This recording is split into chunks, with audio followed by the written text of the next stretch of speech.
At dawn, phones began vibrating across royal press desks as a legal filing reportedly pierced the usual silence surrounding power and privilege. According to sources, a luxury titan had moved against Meghan Markle, triggering whispers of an 8-figure demand and a response insiders describe as explosive. Prince Harry, critics claim, did not take the news quietly. What followed was not a tabloid scuffle, but a collision of reputation, money, and influence, where every statement mattered and every pause spoke louder. Public filings indicate a dispute that elite circles never expected to see in daylight, and observers suggest the fallout reached far beyond fashion. As headlines multiplied, one question hardened in private rooms: how did this become unavoidable for them all? The shock did not come from the amount alone, but from who was willing to let a legal dispute surface publicly.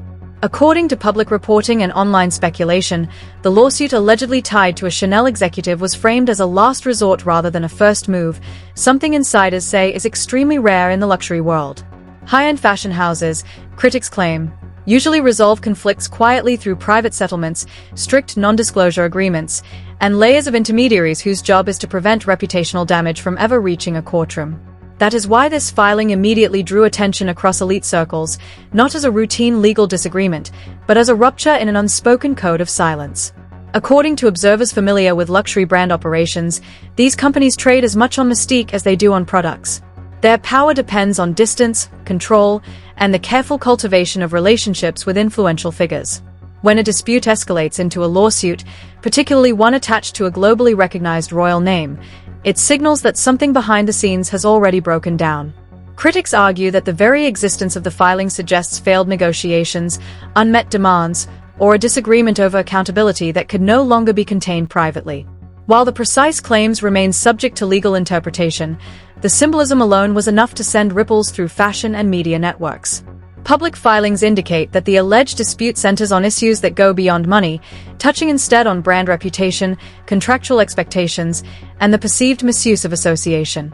According to sources, luxury brands guard their image aggressively, viewing any unauthorized implication of endorsement or affiliation as a serious threat.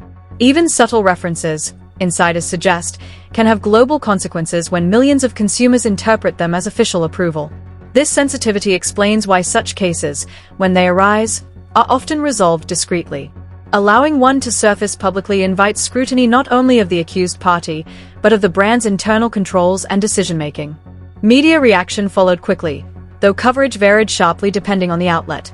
Some framed the situation as an aggressive corporate move, while others portrayed it as a defensive action designed to protect intellectual and reputational property.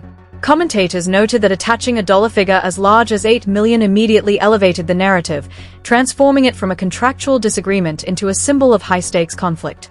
Critics claim the number itself was meant to send a message, emphasizing seriousness rather than serving purely as compensation.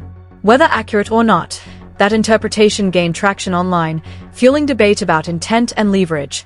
Within royal commentary spaces, the reaction reportedly intensified. According to insiders, Prince Harry's response was described as deeply emotional, not necessarily because of the legal technicalities, but because of what the lawsuit represented. Observers suggest that the couple's ongoing struggle for narrative control made this moment particularly sensitive. Any legal action involving a luxury powerhouse risked reinforcing existing criticisms about boundaries, branding, and the commercialization of royal identity. While supporters argued that Meghan Markle was being unfairly targeted, critics countered that powerful institutions rarely act without calculated reasoning. The phrase unprecedented began appearing repeatedly in analysis pieces, not as a legal assessment, but as a cultural one.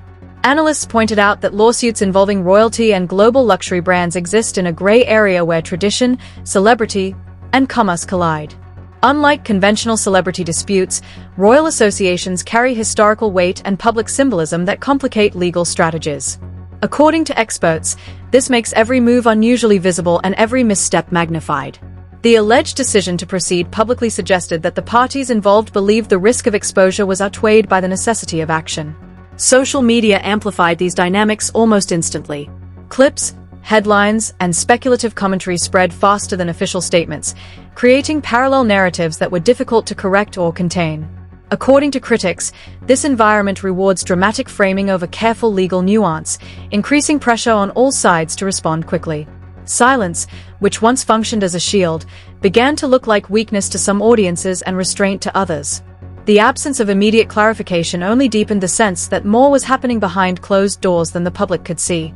As coverage expanded, attention shifted from the lawsuit itself to what it revealed about power relationships. Observers noted that when institutions with centuries of prestige intersect with modern celebrity culture, conflicts often expose incompatible expectations. Luxury brands prioritize control and consistency, while public figures operate within constant visibility and audience engagement. According to insiders, this tension may explain why the situation escalated instead of resolving quietly. Each side, critics claim, believed it was defending something fundamental, not just negotiating terms. By the end of the first news cycle, one reality had become clear. This was no longer simply about a disputed claim or an alleged misuse of association. It had evolved into a broader confrontation involving image, authority, and the limits of influence. As analysts continued to dissect early filings and reactions, a larger question loomed unanswered, setting the stage for what many suspected would be a far more revealing second act. Behind the scenes, the atmosphere reportedly shifted from controlled concern to quiet alarm. According to insiders cited in media analysis, conversations moved off record almost immediately, with advisors, legal teams, and brand representatives reassessing strategies in real time. What made this situation especially volatile, observers suggest, was that both sides operated within worlds where discretion is not optional but foundational. For royal households and luxury conglomerates alike, silence is often the most powerful tool. Yet in this case, silence appeared to deepen the crisis rather than contain it. Sources familiar with palace dynamics claim the alleged lawsuit intensified existing anxieties about public perception. The issue, critics argue, was not solely the legal exposure, but the symbolism of being challenged by an institution that traditionally avoids confrontation. According to analysts, when a brand of that stature chooses formal legal action, it signals confidence in its position and a willingness to withstand scrutiny. That perception alone can alter internal calculations, forcing responses that might otherwise have been delayed or avoided altogether. Within luxury brand circles, reactions were reportedly cautious but deliberate. Observers suggest that executives understood the risks of escalation, particularly when dealing with figures whose lives are already subject to intense global attention. At the same time, insiders claim there was concern about setting a precedent. Allowing a dispute involving brand association to pass without action could, critics argue, invite future challenges from other high-profile individuals. In that context, escalation may have been viewed as containment rather than aggression, a way to draw clear boundaries even at reputational cost. This dynamic highlights how reputation warfare functions at elite levels. Unlike conventional legal disputes, where outcomes are measured primarily in financial terms, conflicts of this nature are often about narrative dominance. According to commentators, each side seeks to shape how the story is understood before any ruling is ever considered. Statements are weighed not just for legal precision but for emotional impact, timing, and implied meaning. Even the decision not to speak can function as a calculated move, allowing speculation to exhaust itself or redirect attention. Public reaction mirrored this complexity. Supporters of Meghan Markle framed the situation as an example of institutional power exerted against an individual, while critics interpreted it as accountability finally being enforced. According to analysts, this polarization was inevitable, reflecting broader cultural divisions about privilege, celebrity branding, and corporate authority. The lawsuit became a proxy for debates far larger than its specific claims, drawing in audiences who viewed it through ideological rather than legal lenses. Observers also pointed to the reported emotional response attributed to Prince Harry as a factor in the escalation narrative. Critics claim that visible frustration, whether expressed directly or inferred through sources, can intensify media interest and reduce room for quiet resolution.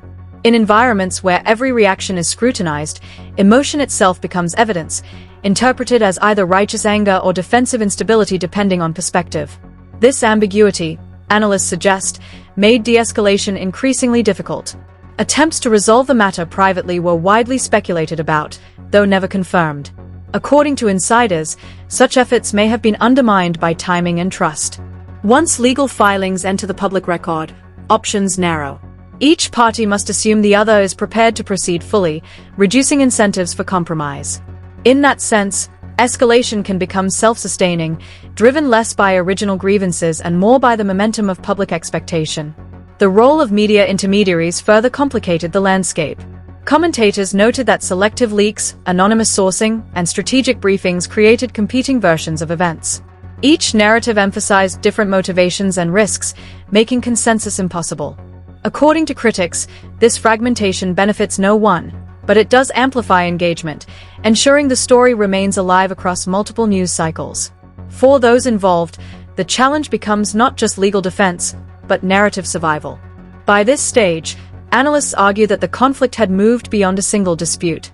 It had become a test of influence, revealing how modern power is exercised through institutions, brands, and visibility. The escalation was no longer about whether the issue could have been settled quietly, but about who would emerge with credibility intact. As tension continued to rise and statements remained measured yet loaded, the unanswered questions only multiplied, pushing the situation toward consequences that neither side could fully control. As the dispute continued to unfold, analysts began focusing less on the immediate legal maneuvering and more on what the situation could mean long-term if the allegations remained unresolved. According to commentators, conflicts at this level rarely end cleanly, even when cases are settled or withdrawn.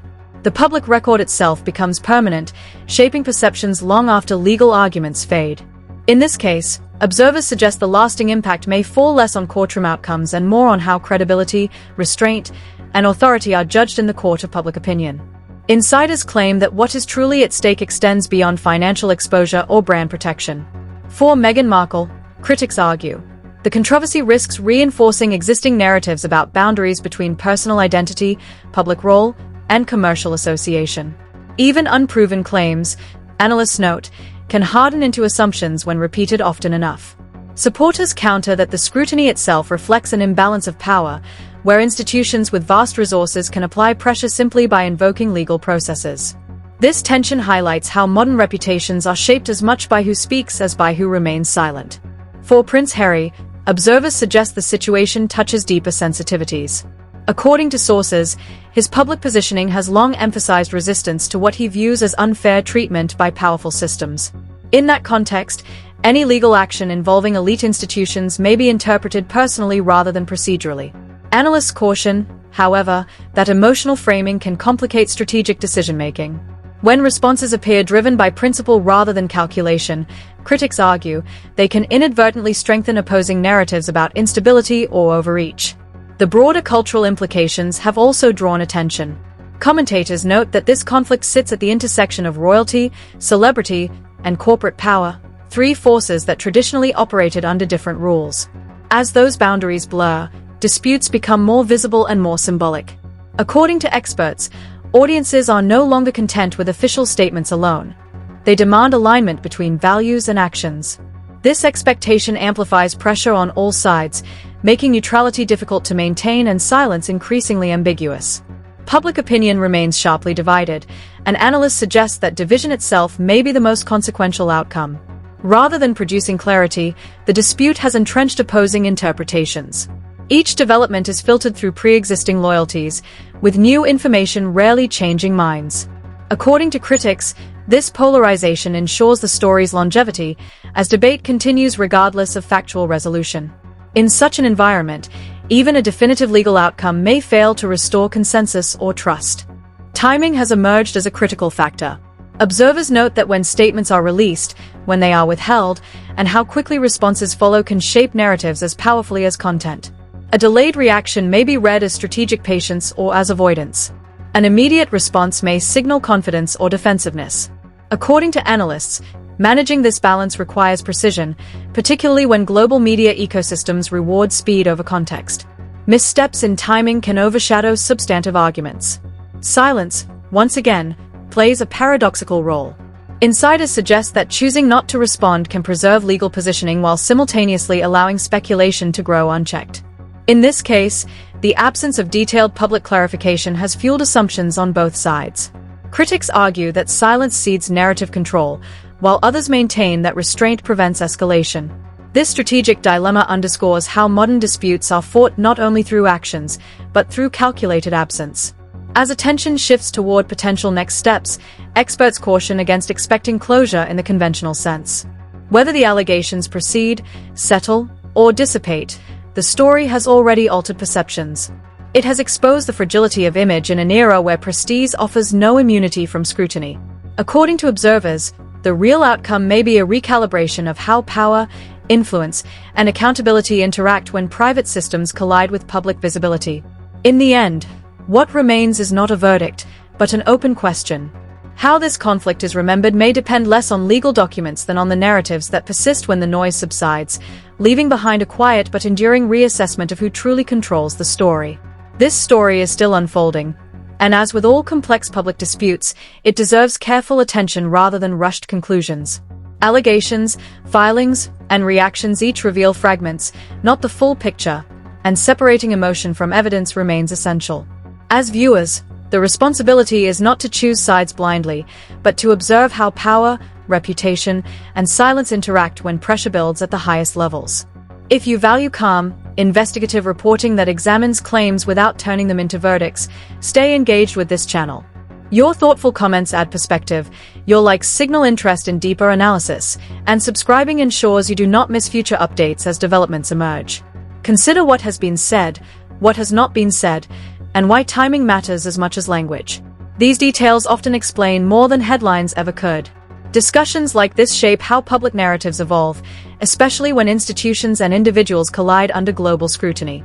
Stay critical, stay patient, and stay informed, because stories of influence rarely end where they begin, and understanding them requires attention long after the initial shock fades away. Only by watching carefully can audiences recognize patterns, question assumptions, and understand how accountability is framed in modern media cycles today.